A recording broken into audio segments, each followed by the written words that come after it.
Ladies and gentlemen, please welcome Director of the Institute for Diversity and Ethics in Sports, University of Central Florida, Richard LAPCHICK.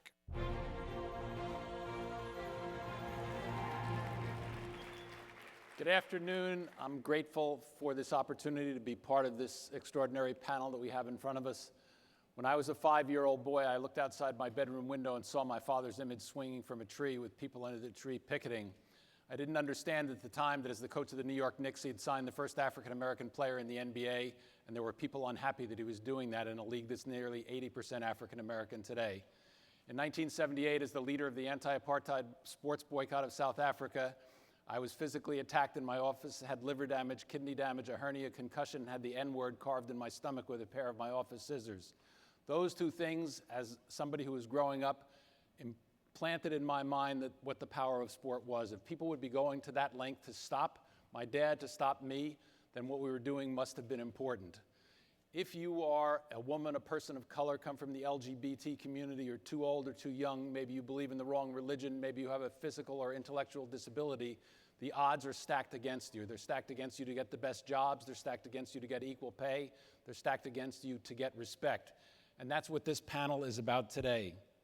Just this week, a New York Times poll revealed that 6 out of 10 Americans, blacks and whites alike, think that race relations in the United States are bad, and 4 in 10 think they're getting worse.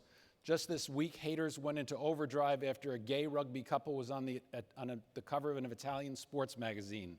Baylor, the world's largest Baptist university, removed homosexual acts as a punishable offense in its sexual misconduct policy just last week. Prior to that, it had been included with acts such as sexual assault, incest, and adultery as sexual misconduct at Baylor. Suleiman Sila, a victim of racial abuse by Chelsea fans in February, claimed that, or was thrown off a platform of a metro train in Paris. The 4 people who were chanting racist insults at him claimed that they didn't push him off because he was black, but they pushed him off because the train was too full. In 2014, there were 17 reported acts of racism in American sports and 89 reported acts of racism in international sports. Today, more than 60% of women's college teams across all 3 divisions are coached by men. More than 90% of the head coaching jobs across all 3 divisions in college sport are coached by white people. Nearly 90% of all our athletic directors in the United States are white, mostly men. We have so far to go, and this panel that we brought here today are people who have devoted their lives to changing these issues, to bringing about positive social change through the platform of sport. This panel is not only a group of pioneers and champions, but each one has become a hero in my own heart because of the things they do. And I think we all get together because in the world of sport, we know there's such a thing called the huddle. And when we get in that huddle together, it's the only place I can think of where it suddenly doesn't matter if you're African American or white or Latino or Asian American or Native American or Arab American. It doesn't matter if you're Protestant, Catholic, Buddhist, Sikh, Jew, Hindu, or Muslim. It doesn't matter if you're young or old, gay or straight, come from a rich family or a poor family. That team can't win if we don't play together. And it's a privilege to me to be part of the team that's here today. Our first speaker is Judy Sweet, who I'm happy to say has been a friend. It took 75 years of college athletics before a woman was named an athletic director in the United States. Judy Sweet was the first woman to be an athletic director in the United States. She was the first woman to be the president of the NCAA. She's won numerous awards, 4 honorary degrees. She's in numerous halls of fame, but she's a champion of people's rights. Judy, can you share with us your thoughts on women in sport today? Thank you, Rich, and thank you all for being here. It truly is an honor to be a part of this panel with Jason and April and Delise. So many of the messages that you've heard already are consistent with the messages that we likely will share with you. The words that stand out in my mind as I listened to the inspiring speakers today and watched the opening ceremonies yesterday really are about opportunity and access and accommodation and inclusion. And for me, I was often asked, after being named the first female athletic director, the first president of the NCAA, did that fulfill a lifelong dream?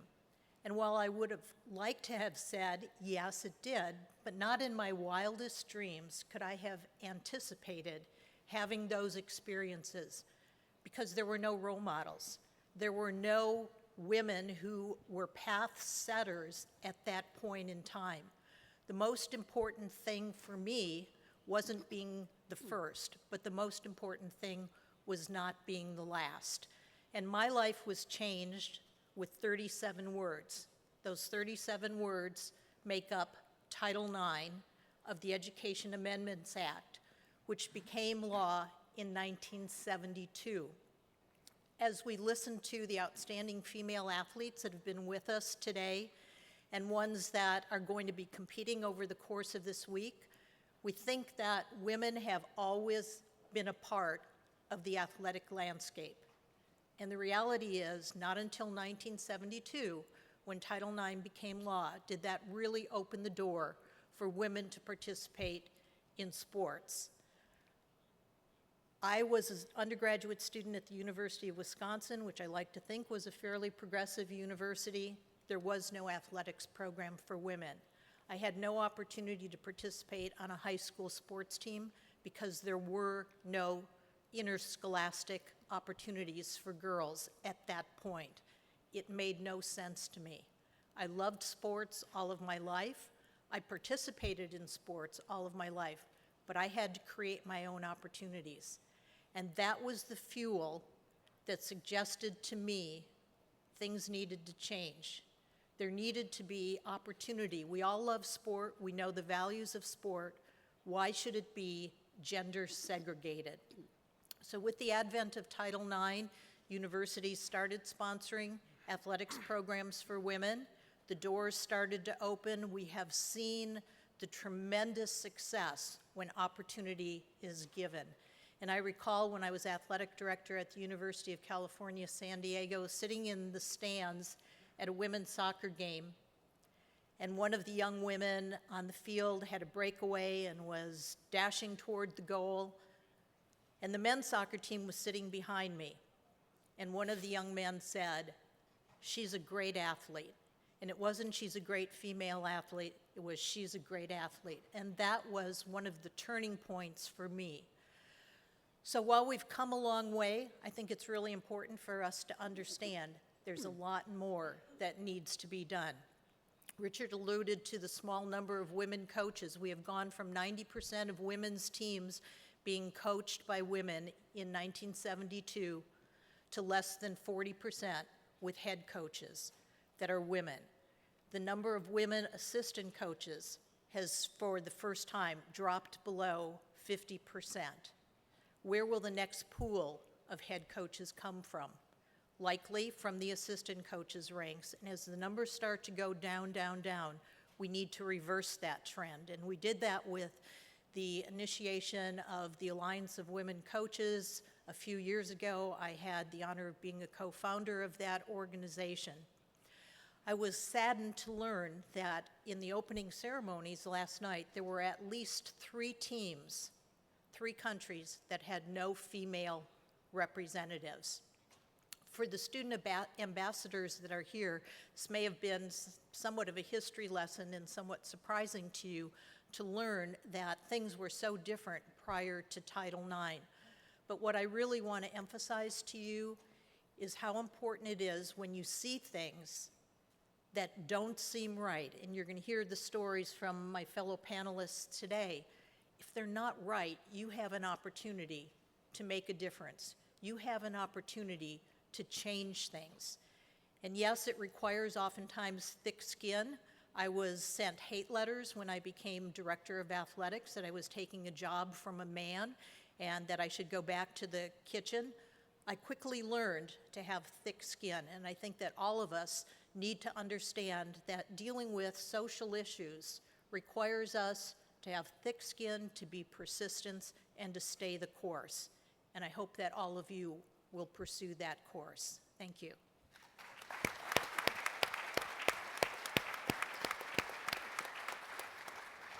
Thank you, Judy. Our next teammate is Delise O'Mealy, who I'm happy to say is the Executive Director of the National Consortium for Academics in Sport, where she joined us just about a year ago. She came to us from the NCAA, where she had been 17 years. She was NACWA's, the National Association of Collegiate Women Athletic Directors, Administrator of the Year several years ago. She was a tennis player herself, a collegiate tennis player. She is an advocate. She's a lawyer and has a master's in business administration, but she's become a voice for women and people of color, not only in sport, but in society, and she's also very active in international university sports. Delise, would you share with us your thoughts, please?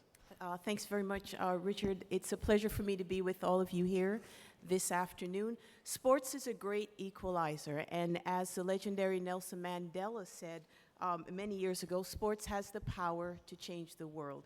It has the power to inspire, it has the power to unite people in a way that nothing else can. At the National Consortium for Academics and Sport, we use sports as a tool to really advance critical social justice agendas like inclusion, diversity, prevention of violence against women, and human trafficking. From my personal perspective, sports has had a tremendous impact on my life. I am who I am really because of the opportunities that were afforded to me as an athlete and as a student. When I left Jamaica and I came to the United States in the late 1980s, I really had limited opportunities to try to shape my life. I took a job. I was working in Midtown Manhattan. I was on the subway every morning from the E train, first stop, all the way into Midtown and back in the evening. And my life could have fallen into that routine very easily. Fortunately for me, I knew how to swing a tennis racket. And so I had the opportunity then to go to college and to find myself in a career that I enjoy and that has been incredible for me. I've had the chance to work at the highest levels of collegiate sport nationally and internationally. I've worked with amazing people from university campuses all around this country, and I've also had the chance to represent and to advocate for the United States collegiate model of sport in many countries all around the world. Now, while some doors have opened for me, it's important to recognize, to understand and acknowledge that for many, those doors remain closed. In the 17 years that I spent at the NCAA, I was very, very cognizant of the dearth of women of color leadership in this industry. During the time I was at the NCAA, there were 3 vice presidents who were women of color, never at the same time, only one at a time. And at times we had upwards of 20 vice presidents. The vast majority of them were men. In college sports, we've seen the number of women of color in leadership roles, athletics directors, commissioners, etc., really remain stagnant over the last 2 decades. And in some cases, those numbers have diminished significantly. So what that says is that there are limited, or there are not many opportunities. Women are not advancing. Women of color are not advancing in these leadership roles. The search firms are not engaging women of color. The job hotlines don't seem to reach out to this demographic. The short list does not extend deep enough to include women of color. What happens then is the few women of color that do advance into leadership roles have no opportunity to engage and converse with others who have similar experiences. So there is no critical mass of women of color in leadership, and therefore there is no opportunity to change except on an individual level. Now, it's important to recognize that when you have young people, students, girls and women, in order for them to aspire to greatness, it helps them to see people in leadership roles that look like them. When I grew up in a country where I was part of the majority race. And please don't underestimate the power of being able to see people who have done great things before you, who look like you, and are in leadership positions, to then allow young girls and young women to aspire to the same. I'm grateful for the opportunity to be in this discussion. You, many of you, will be leaders and trailblazers of the future in the coming years, and you have a chance to make a difference also. One of my favorite non-sports specific quotes is from Gandhi, and it says, "Be the change that you wish to see in the world." And for me, that is one of the changes that I wish to see in the world. Thank you.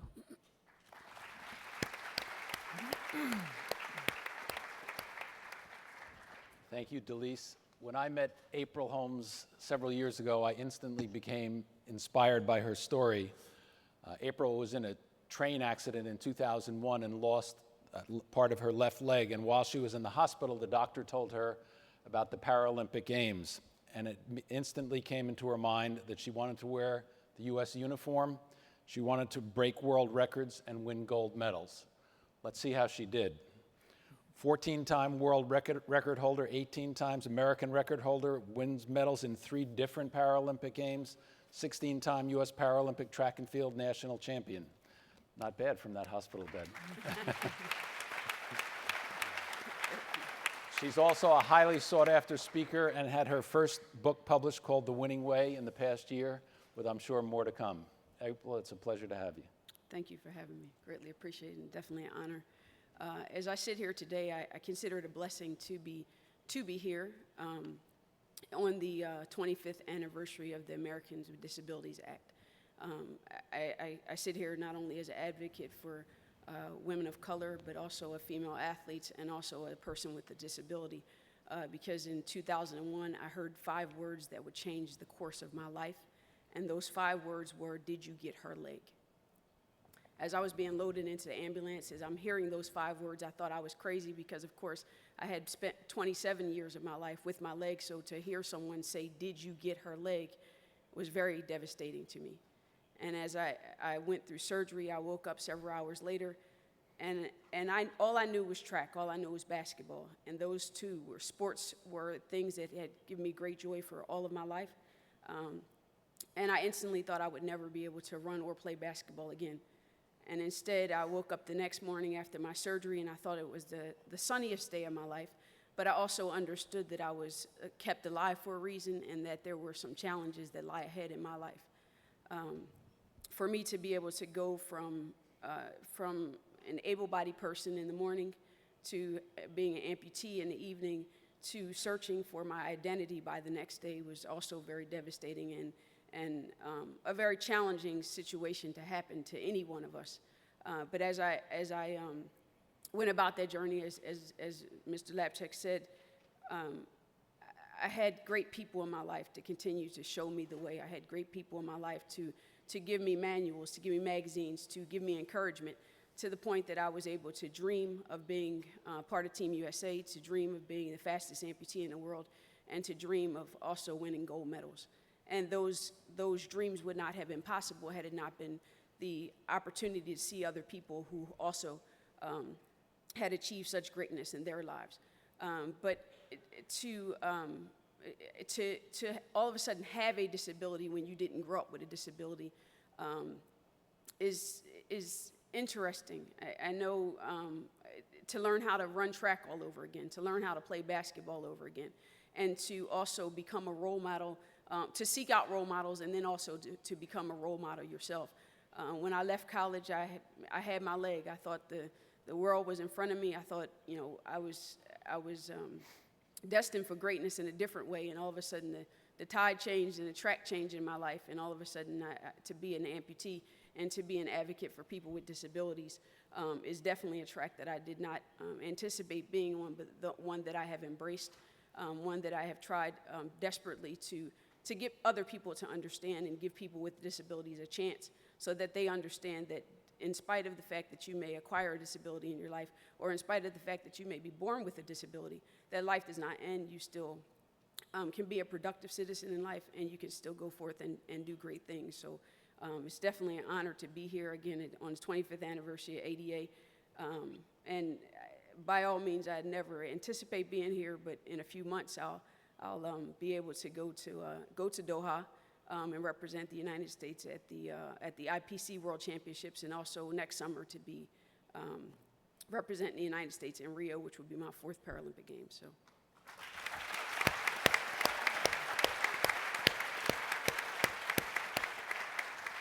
Thank you, April.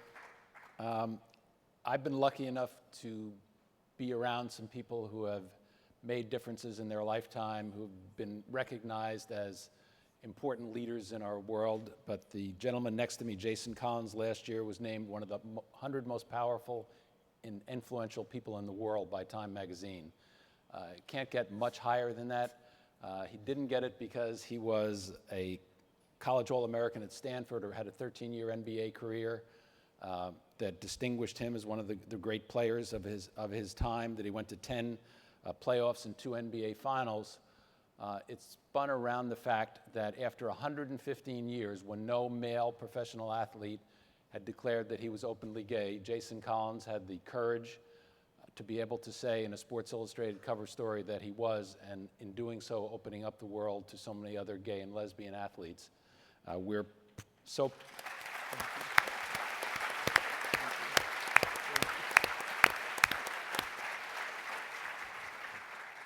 so lucky to have him here and to share his thoughts. It's a privilege for me to be with him. Thank you. I just want to say how honored I am to sit on this panel and to be here with you today. My story is I grew up here in Los Angeles. I have a twin brother, and when I got to junior high school and going through puberty, I realized that my thoughts and feelings were different than all the other guys on my team, than my teammates, when they started talking about girls, and I didn't have those feelings. I was always looking for a role model. My role model in sports, Magic Johnson, Hakeem Olajuwon, and another one was Martina Navratilova, so tennis player, because she was an out, proud athlete who kicked butt. But growing up, I didn't have a male athlete from the LGBT community to really look up to, because it was never talked about in our society. I grew up in the 80s, 70s, and 80s. Ultimately, I got to a point in my life where I came out to my friends, I came out to my family, and I wanted to come out to the public. And yet the most important thing was I wanted to still play my sport. And I didn't set out to be the first person. I just reached a point in my life where I was ready. The country was ready, and we were thinking about when do we make the announcement. My team was my agent, Arn Tellum, who's based here in LA, has a great sports mind, business mind, and I came out to him during the 2012-2013 NBA season when I was playing for the Washington Wizards. It was extremely difficult for me to stay quiet because I was playing for the Washington Wizards, living in Washington, D.C. in 2013 when the cases, the DOMA case and the Prop 8 case were being argued at the Supreme Court. Here I was, a professional athlete, living less than 3 miles from the Supreme Court, playing for the home team, and I stayed quiet, and it killed me. It was, but I got through it with the love and support of my friends and family, and also seeing all the other voices, those people who were speaking up for me, for the voiceless, for those athletes who remain closeted. And that's what was sort of like the final push for me to come out.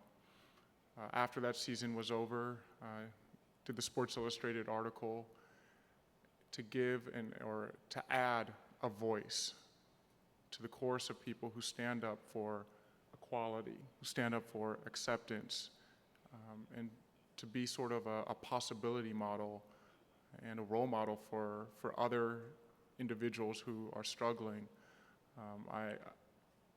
I so want to give a shout out to Martina Navratilova again and Billie Jean King, and to all the women, because with regards to being an LGBT athlete, women were the ones who were taking the lead.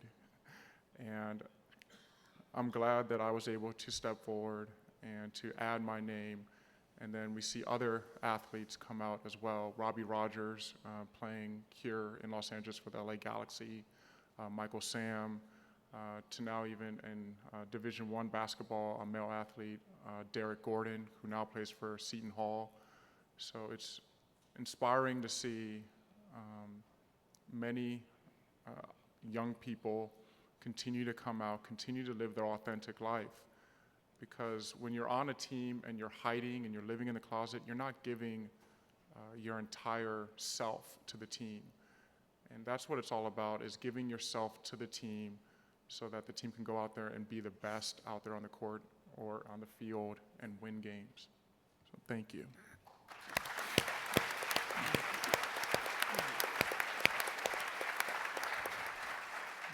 Thank you, Jason, and thanks to everybody else. I think it's obvious that one of the reasons that the five of us wanted to be here, in addition to the importance of the conference itself, is the fact that there are so many students and future leaders in the sports industry here, and our hopes are elevated because of you.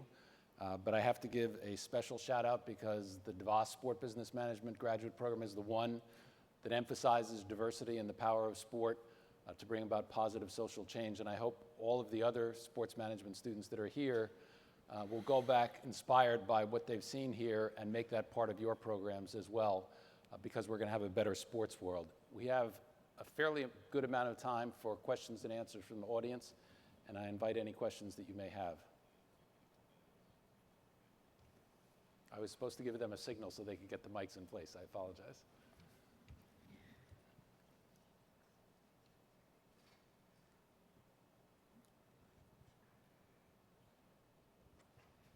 Yes, sir. Richard, Suki Sander with Doha Goals. I just have a question for yourself. You've been a pioneer in the area of social good and social impact in sport. And how do you see it in 2015 with our sports management programs? Do we focus enough on this? Well, I think we can always focus more. When I got involved in the 1970s, there was literally one or two organizations globally that were doing anything to use the power of sport to affect positive social change. And now as I go to conferences around the globe, I see literally thousands of organizations that are using the power of sport, from large organizations in urban areas in major developed countries to small African villages. It's inspiring to me to see how this movement has taken force and has moved forward, but there's obviously so much more to do with all the social justice issues that we're facing, not just the ones we talked about here today, but there's so many other things confronting young people that we can help them with using the power of sport to make them believe in what they can't see, to give them a roof over the dreams that they have and a floor so that their despair doesn't sink any lower than it already is. There's very little else besides sport that can do that and can be so uplifting, and you've heard that several times today, and I think you'll hear it more throughout the conference, and hopefully the students hear it in their programs every day. But we can always do more and be better at what we do. Hello, my name is Ashley Baker. I'm a doctoral student at the University of Georgia. Prior to coming to school, I was a college administrator. And as a woman of color, I always was the only woman of color that was an administrator for the majority of the years. And while there were women in the athletic department, I faced unique challenges just being a person of color. And so my question has to do with mentorship for those of us who work in sports or would like to work in sports. Students would come to me and want me to serve as a mentor, but I didn't have one myself and didn't have very many places to go. So my question is, as it relates to mentorship, what advice do you have for many of the young women here in the audience and those who maybe are listening about seeking out mentorship or even serving as mentors to those who are underrepresented in sports leadership? Well, you must serve as a mentor. I take that as a very serious responsibility. Like you, I didn't have many mentors that looked like me. There just weren't, and there still aren't. And even as I sit in my role now as executive director and I look around and I might want to reach out and have a conversation with someone who experiences the same challenges as you talked about, there aren't that many. So I take it as a responsibility to mentor whoever comes to me and asks me for advice, and I would say to all of you, do the same.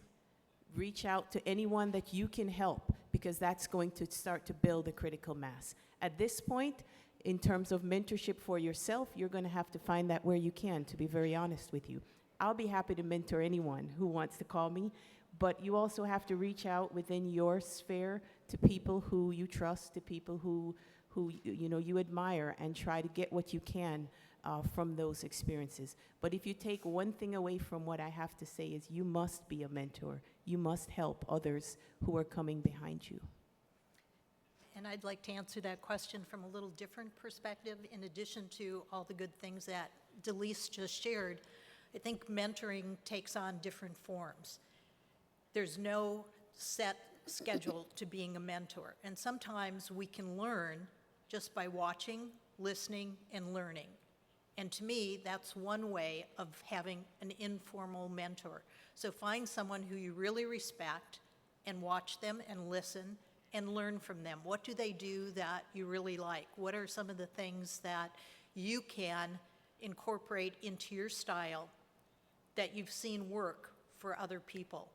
But the most important message that I want to deliver, and again, particularly to those of you that might be seeking a mentor, don't be afraid to ask for help. Oftentimes, we're afraid that it's going to be viewed as a sign of weakness. What's the worst thing that can happen? Somebody says no, you're no further behind. But the reality is, most people really want to help, as Delise offered, and I will share the same offer. Thanks, Judy. Sir? Yes. Hi, I have a question for Ms. Sweet. I'm a sport management student at the University of Michigan and also a men's club volleyball player.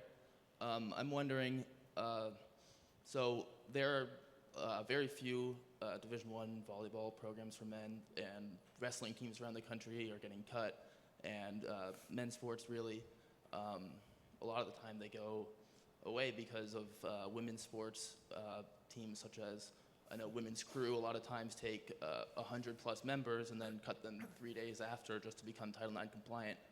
Do you believe things like this and schools kind of cutting corners and becoming Title IX compliant, do you think that's an issue? First of all, thank you for the question. That's one of the most misunderstood aspects of Title IX. Title IX is not about removing opportunities. Title IX is about providing opportunities. And unfortunately, there are institutions that have made decisions to cut back on some of their sport offerings.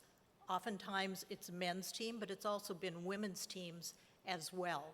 That's an institutional decision that's being made because the institution feels that that's the direction they would like their program to go. They'd like it to be leaner and meaner.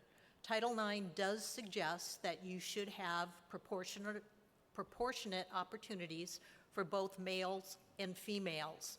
However, it also gives you other options in regards to how you meet the requirements of Title IX.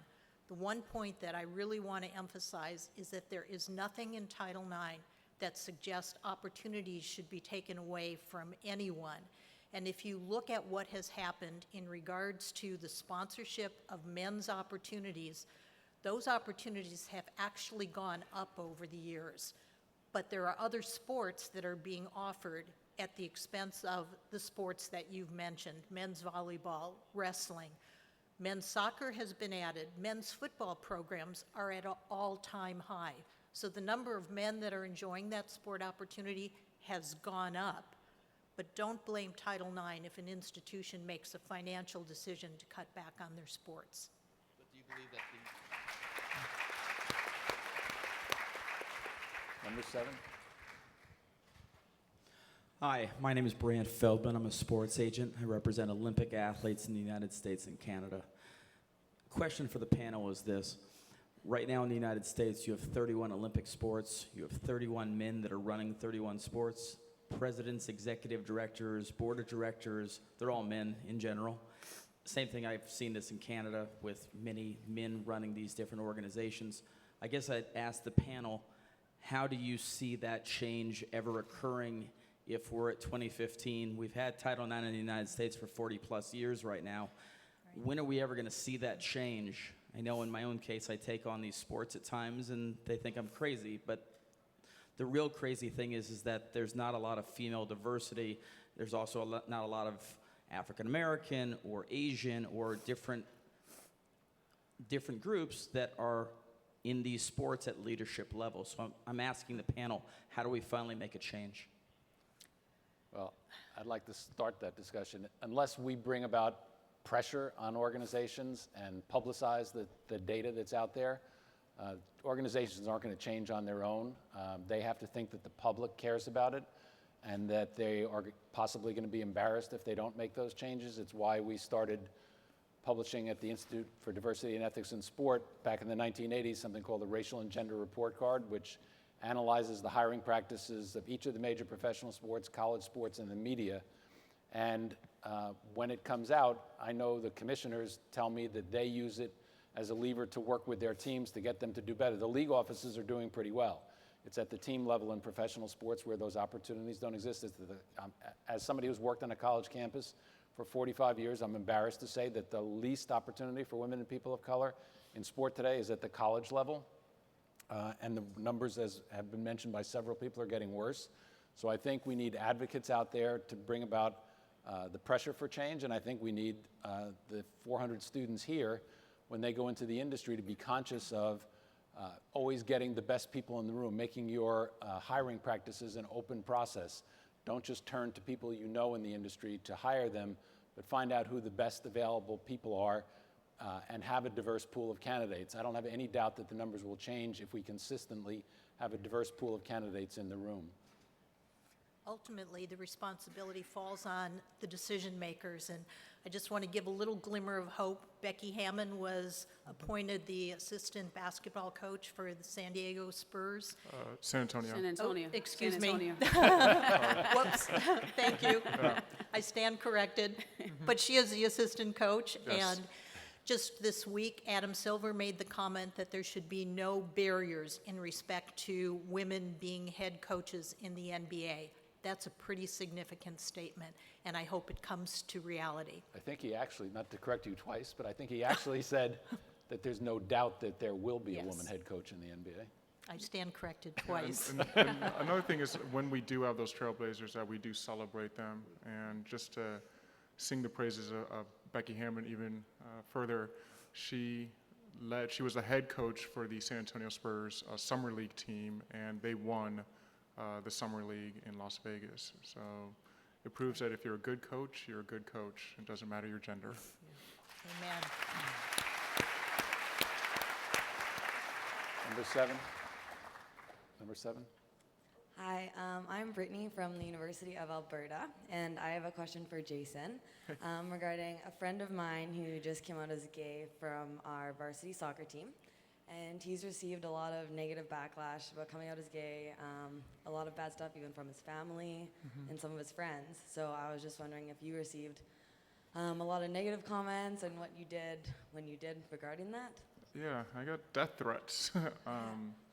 Oftentimes when you go against, when you come out, sometimes you are met with rejection. I was met with rejection by some people online. I was very fortunate that none of my family rejected me. The key thing for your friend to do is to have that support system. You as a friend, try to go out and get as many people around him to encourage him and to support him. Continue to try to educate people, be an ally. If you see something or hear something, you got to speak up. One story that I love to tell is my brother is an assistant coach for the Golden State Warriors. His team was playing against an Eastern Conference NBA team, and during a timeout, that team on their Jumbotron put up the Kiss Cam. At the end of the Kiss Cam segment, they showed two Golden State Warriors players sitting on the end of the bench, and they were saying, "Go ahead, get closer. You know you want to kiss them. Go ahead." And the crowd started laughing, and my brother got upset because at the end of the day, this is a gay joke.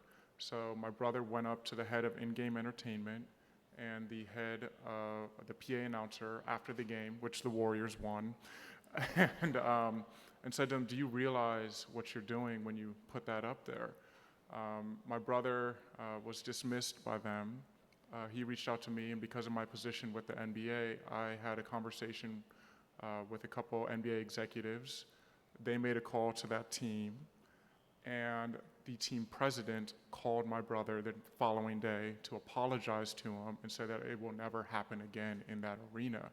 So I'm very proud of my brother for seeing something, speaking up, and also proud, thank you, of the NBA, because the NBA, the league office, they aren't aware of every single thing that happens in NBA arenas, but when something is brought to their attention, they will handle it and change it, because culture of sport is changing. So Thank you. thank you. I see by our clock that we have run out of time. I want to end by thanking the organizers of the Doha Goals Conference for your resources, for your time and your commitment to discussion of these issues. And to everybody in the audience, my last word would be that it's not important for us as we leave, wherever we are in the United States or abroad, simply to talk the talk, but the need is to walk the walk. Thank you very much.